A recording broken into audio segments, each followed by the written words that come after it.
Hello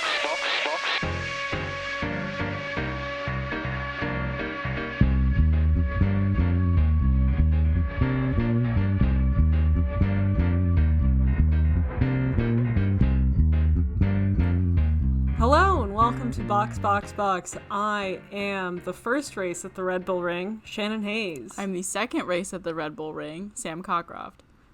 And I am all 167 possible layouts of the Paul Ricard track, Merel Huseman. Those layouts said, "Am I a joke to you?" I just feel like it would be so hard to drive on that, because, like, imagine just not knowing which turn you're supposed to take. Yeah, I would get confused. True. My small brain can't handle it. We are, of course, referring to the, shuffling of locations and dates in this schedule. Turkey couldn't do it. Turkey's out. Turkey said no. And then so Red Bull Ring said, "We got you, fam." And Paul Ricard said, "Am I a joke to you?" And that's how this week went, I think. Is that apt? Yeah, sounds about right. I think it's crazy how F1 Twitter knows what's happening before F1 knows Before what's it's being happening. posted. Yeah, I know. It's true. Like, everybody on Twitter this week was like, don't cancel Turkey. And I was like, where are you getting this from? And then they canceled Turkey. Weird. They're smart. Yeah. They just spend every moment, like, looking up the different regulations of, like, COVID regulations in each country and, like, knowing exactly what's happening. They're, like, diehard F1 fans on Twitter. It's Twitter that decides, actually. F1 is taking all the comments from Twitter and then basing their decisions off of that. Yeah. Probably. God, I would believe it, but what a hell world that would be. If anyone ever took Twitter seriously, that's time. Oh, God. That's time to know to shut it down, you know? Yeah. Yeah, but that was, I think, big news of the week was scheduled shifting around. What else happened? With regards to the schedule, I think it is interesting how hard they are trying to keep 23 races on the calendar. Yeah, just cancel a race. It's okay. Like, it's true. I think it's fine. They didn't need to add a second race in Austria. I mean, it'll be fun. Yeah. But I mean, it's better for us, but yeah, I just think it's so funny. Like, every time something gets switched, they're like, okay, we gotta find something to replace it. Find somewhere else. Yeah. Yeah. Why was there so much slander for Paul Ricard on the internet that I saw? Why does everyone seem to hate that track? I don't know. I have not been keeping up with this. I think it was, I don't know if this is true, but maybe they were saying it was boring. Then there was all of those different layouts. And then also I think the fact that, like, the runoff areas are all colored with blue and red stripes to look incredibly French, and it's just kind of jarring to the eye and really unnecessary. I kept seeing, like, Maddie WTF1 saying, like, it's the most boring track, and, like, I don't get it. Why? I feel like there's more boring tracks. For example, Abu Dhabi. Yeah. Also, everybody thought, everybody was saying that Barcelona was going to be boring, and then it was pretty good. So yeah. I don't know. I'll stay here as a Paul Ricard stand. They should have done a weird random layout. That's what they should have done. Standard layout and then, like, a real wacky one just for fun. They should just switch it every year. Yeah. Yeah. You had 167 layouts, so no excuses. Yeah. Have fun with it. Yeah. Mm-hmm. Just do a big ring. Bring back the Sakir Grand Prix. Yeah. That's what I'm here for. Yeah. Another circle. Make it NASCAR. Yeah. NASCAR. Bring back the circles. Oh no. The Americans on this podcast. We're taking over and we want circles. I want circles, but with F1 cars. Yeah. Yeah. All right. Okay. Well, speaking of track changes, Australia. Yeah, they were building turns 9 and 10, I think. They've changed them. So they're, I think, less aggressive or something. But I'm just like, because remember last season when they were racing at, I think it was was it I don't know if it was the first race of like the Syrian GP or something, but Austria.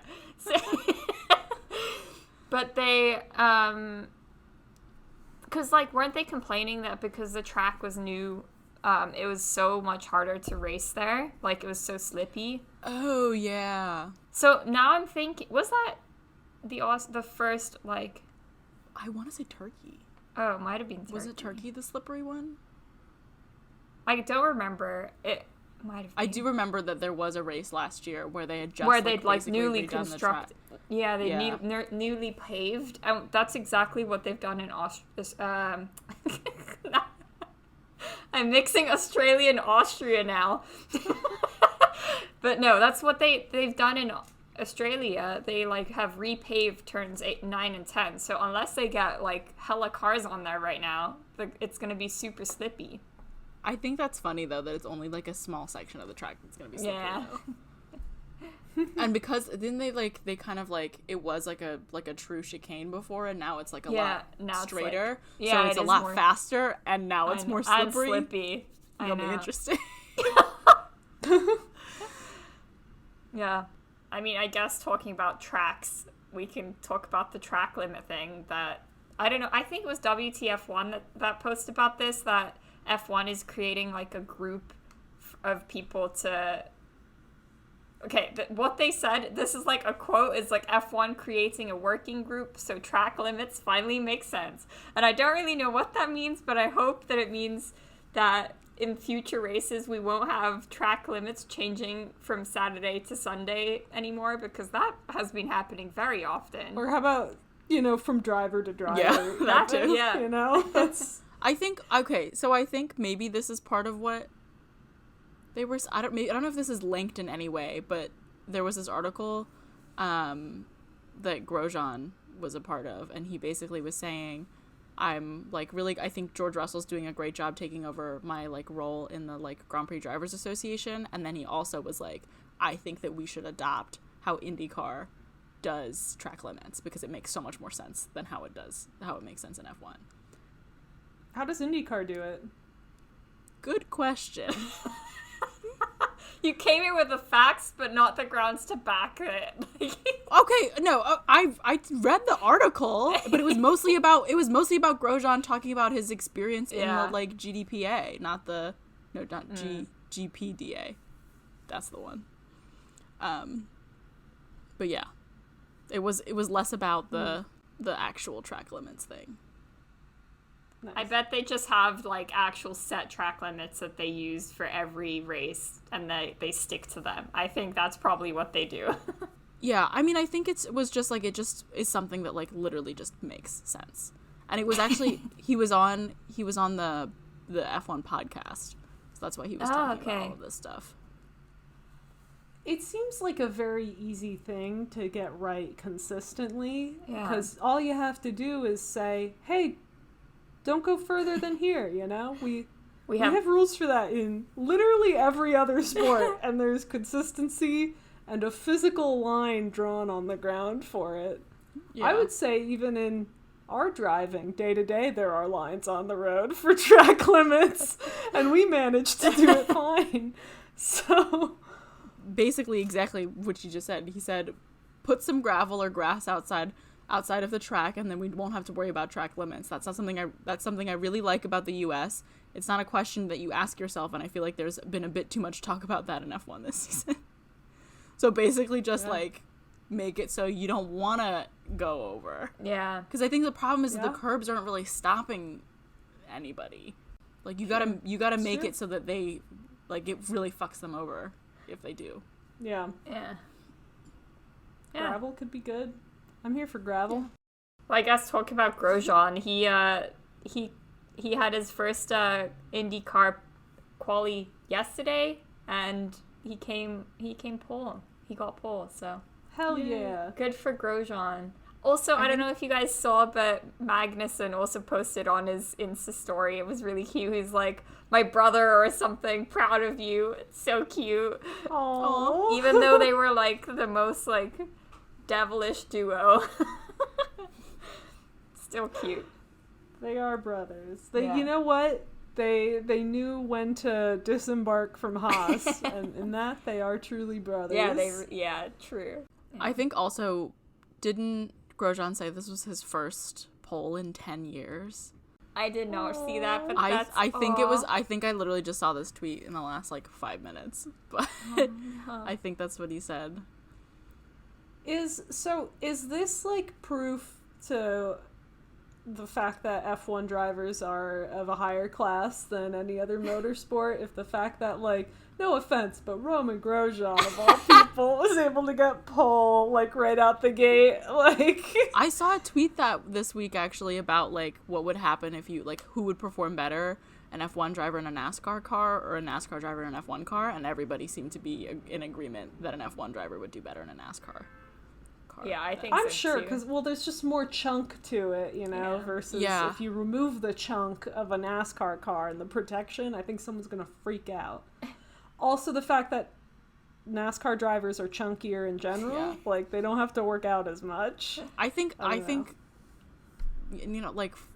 know, Formula 1 is, up there, man. It's the best of the best. It's also, I think, they're the fastest cars. So, to race something slower, probably not going to be that hard for you. But to adjust to going, maybe an extra, 50 miles per hour faster, that's something. Yeah, it's true. All right, well, good. Then we've got proof of this. This is why we only follow Formula 1 for the most part. It's the best of the best. Best of the best. All right, what's up next? Alfa Romeo testing the wheel covers. I don't know if you guys saw the pictures, but they look so weird. It's literally normal car wheels with the cover things, the metal plates. It looks weird. That's so... What is it for? I'm not sure. Don't know.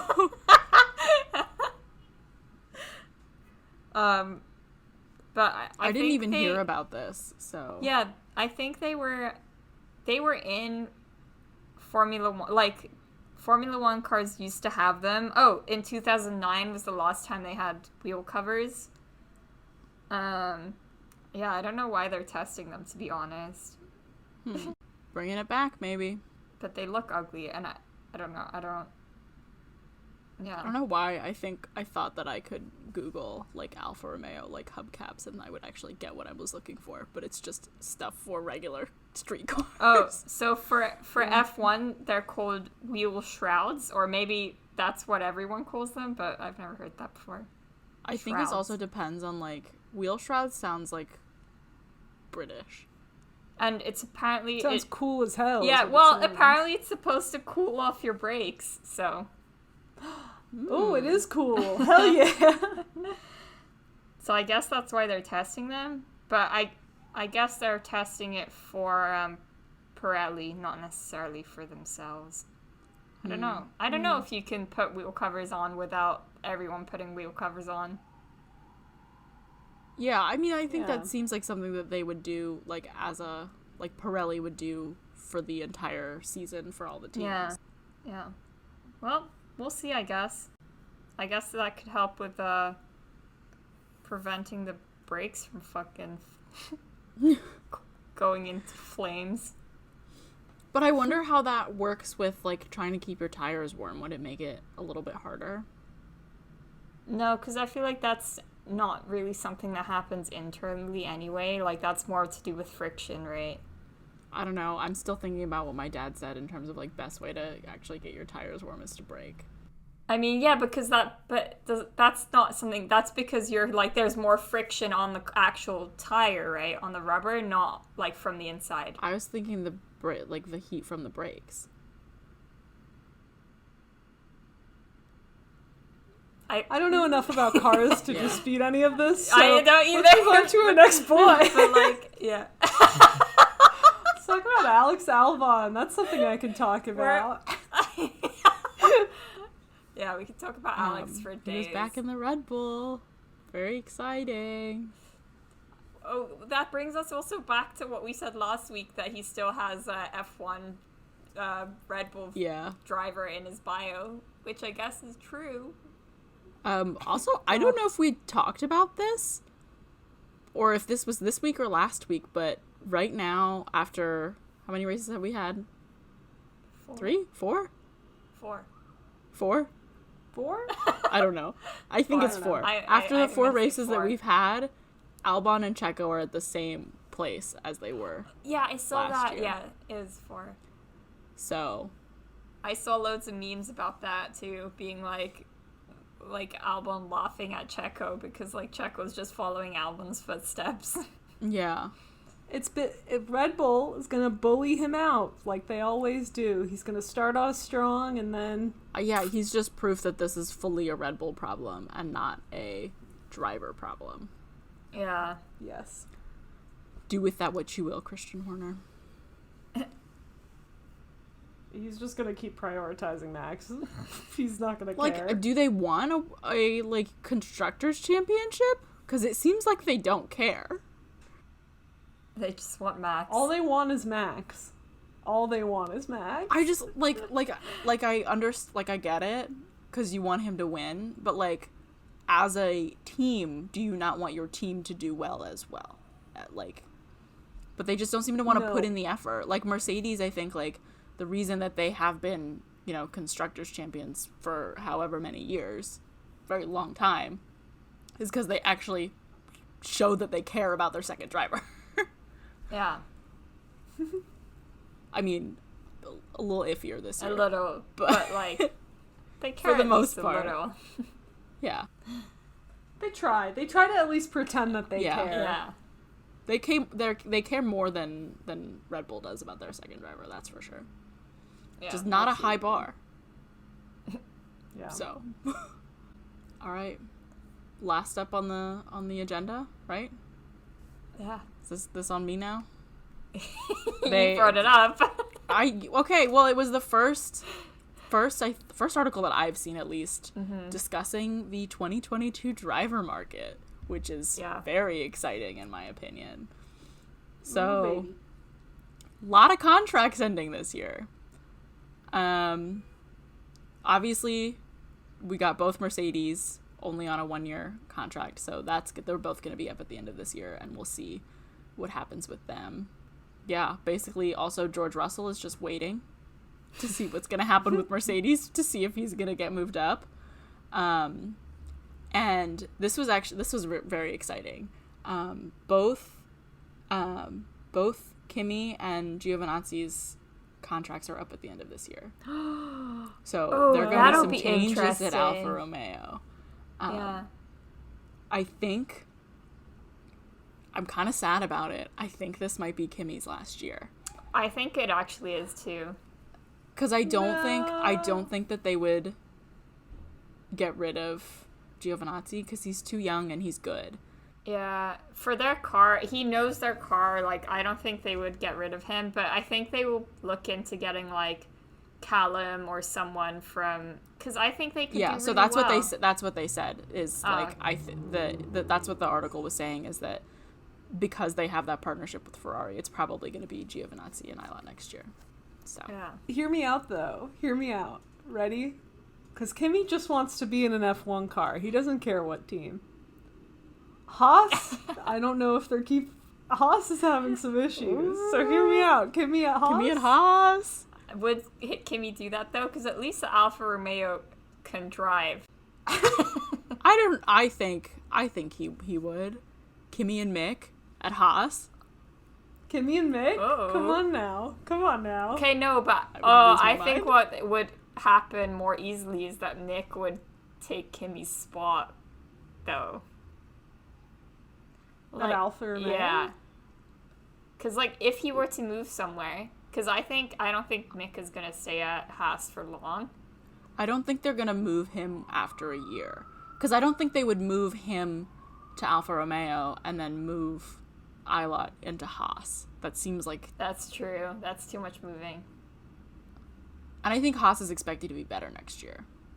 Yeah. Well, I guess time will tell. Yeah. Also, Alfa Romeo's sponsorship is ending at the end of the year, so they might be going back to Sauber. What? It was really just slipped in there as in part of the article, and I was like, is that happening? Are we having another name change? I don't know. Damn, okay. I mean, they could choose to extend, but I feel like Sauber is... I feel like that would be so... Yeah. Sorry. Oh, I feel like it would be so sudden if they did that, just because they changed the entire car name, like even their retail cars now. I run by a dealership and it says Alfa Romeo. It doesn't say Sauber, so I feel like they would have to change. No, but Alfa Romeo was a car. Yeah, it is a car. Sauber is... Yeah, but... They're two different... I'm confused. They're two different car companies, but Sauber... Like, Alfa Romeo sponsored the team to get their name on the team, but it's still technically a Sauber-run team. Alfa Romeo has nothing to do with the actual parts in the car. Yeah, Alfa Romeo and Sauber are two car companies. Yeah. I thought Sauber became Alfa Romeo. No, only in F1. I'm only so in confused. Really? Yeah. They have such similar logos. I'm so confused. Yeah. What? Okay. I need to process this. Go about your business. I was gonna say Sauber to me is way more of like gives way more like second Ferrari team energy, because Alfa Romeo like is really kind of its alone. I know it's not, but it seems like more of its alone standing team. But then Sauber was really like the junior team, like AlphaTauri was for Red Bull. Yeah. I mean, I don't really think it matters. I just thought I think it's funny. Like Aston Martin, for example, they're a sponsor. They're not actually like, it's not like an Aston Martin car. Which is just very strange to me that they're doing that. Yeah, it's just their main sponsor. Yeah. It's weird that a car sponsors a car, though. Like, I'm gonna think it is just an Aston Martin car. Yeah. I'm gonna think it's an Alfa Romeo car. Because Red Bull, like, has a Honda engine, so you would think, like, maybe Honda would, like, sponsor them, but they don't. I think isn't it Honda Red Bull Honda Racing? Red Bull. Something like that? Yeah, but, like, the car is, like, Red Bull. Well, yeah, it has, like, a Honda logo, but, like... What would a Honda look like? I don't know. Have like the Honda Civic logo going around the track. Because I feel like all of these other like Alfa Romeo and like Aston Martin, I feel like they have more distinct like colors attached to their brand because they're like much like they have a brand that's very built out. Whereas Honda is just it's Honda. The classic. To me, Honda is associated with gray. So hey, I own a Honda. I don't need you coming at me with this Honda slander. I'm not saying it's a bad car. I'm just saying that it's not at the same... It's a great car. Yeah, yours even has a hole at the bottom. And it still runs. It still runs, despite the hole in the bottom. Whistles when you get on the highway. Take that on an F1 track. Imagine, yeah, I was going to say, can you imagine if that was, like, Red Bull's car? You get one lap around and then it just like sputters to a halt. Because you went flat out and it just didn't, it's all it had in it. I have to floor it to get onto the highway or up a hill. I love Honda though. This is not Honda's fault. This is my own fault. I'm a bad owner. One day you'll be just driving up a hill and you're flooring it and then slides back down. Okay, last thing I think I kind of skipped over the Williams Mercedes Russell business. There's a lot of things that are happening, but basically at the end of last year there was maybe thoughts that Checo might go to Williams.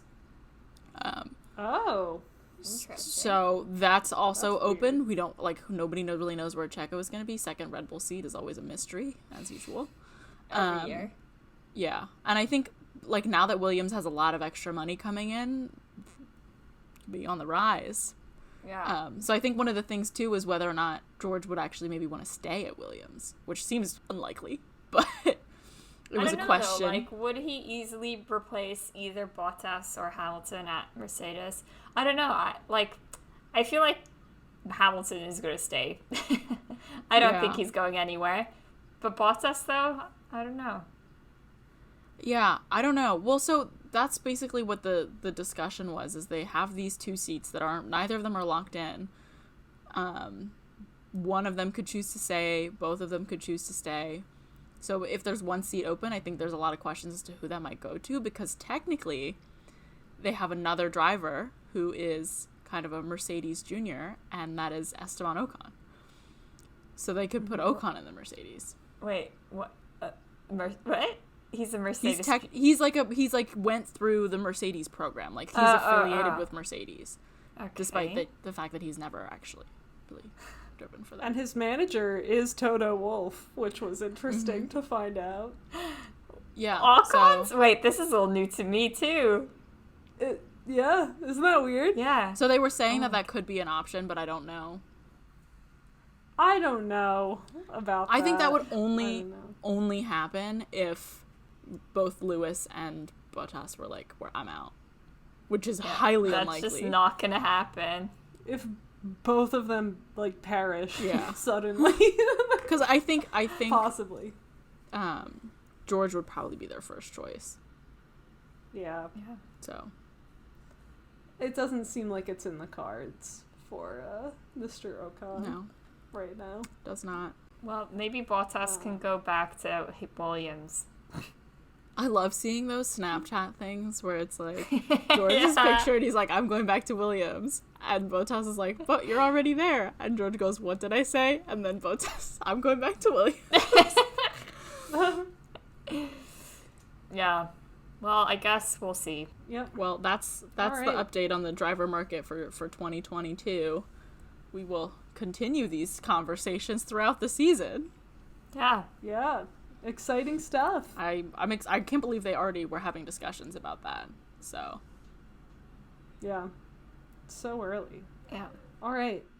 Well, I think that about does it for this week's episode. Thank you so much for listening to our news episode of the week. Please join us next week for the Monaco GP. And be sure to follow us on our socials. We are at BoxBoxBox Podcast on Instagram and TikTok, and at BoxBoxBoxPod on Twitter. So be sure to give us a follow for dank memes and also updates when we post and stuff.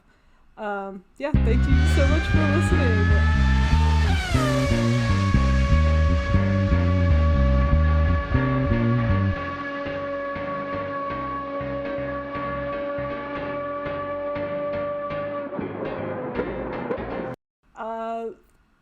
I can't think of a good news sign-off. Good night and pleasant tomorrow. Good day. Ahoy, mateys. Yeah.